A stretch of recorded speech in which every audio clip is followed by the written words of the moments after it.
একদিন তিনটি ছেলে বৃষ্টিতে আক্রান্ত হলো। তারপর তারা এক পাহাড়ের গুহায় আশ্রয় নিল। হঠাৎ পাহাড় হতে এক খণ্ড পাথর পড়ে তাদের গুহার মুখ বন্ধ হয়ে গেল।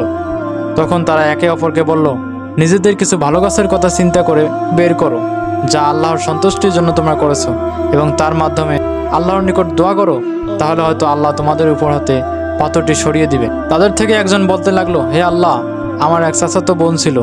পুরুষরা যেমন মহিলাদেরকে ভালোবাসে, আমিও তাকে তার চেয়ে অধিক ভালোবাসতাম। একদিন আমি তার সাথে খারাপ কাজ করতে চাইলাম, কিন্তু তা সে অস্বীকার করলো আর বলল, আমাকে কিছু টাকা দিলে আমি রাজি। পরে চেষ্টা করে আমি সেই টাকাটা জোগাড় করলাম এবং তার কাছে এলাম।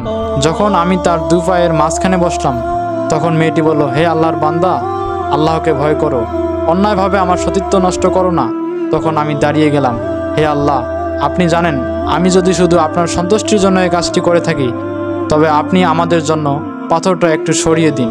তখন পাথরটা কিছুটা সরে গেল। এবার দ্বিতীয় ব্যক্তি বলল, হে আল্লাহ, আমার আব্বা আম্মা খুব বৃদ্ধ ছিলেন এবং আমার ছোট ছোট সন্তান ছিল। আমি তাদের ভরণ পোষণের জন্য পশুপালন করতাম। সন্ধ্যায় যখন আমি বাড়ি ফিরতাম, তখন দুধ দহন করতাম এবং আমার সন্তানদের আগে আমার আব্বা আম্মাকে পান করাতাম। একদিন আমার ফিরতে দেরি হয় এবং সন্ধ্যা হওয়ার আগে আসতে পারলাম না। এসে দেখি তারা ঘুমিয়ে পড়েছেন। আমি দুধ দহন করলাম যেমন প্রতিদিন দহন করি। তারপর আমি তাদের শিহরে দুধ নিয়ে দাঁড়িয়ে রইলাম।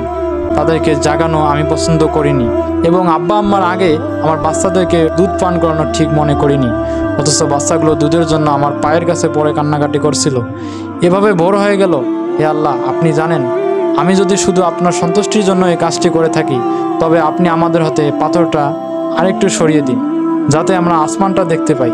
তখন আল্লাহ পাথরটাকে একটু সরিয়ে দিলেন এবং তার আসমান দেখতে পেল। তৃতীয় ব্যক্তি বলল, হে আল্লাহ, আমি একদিন আমার একটা কাজের জন্য একজন শ্রমিক নিযুক্ত করেছিলাম। যখন সে তার কাজ শেষ করলো, আমাকে বলল, আমার পাওনা দিয়ে দেন।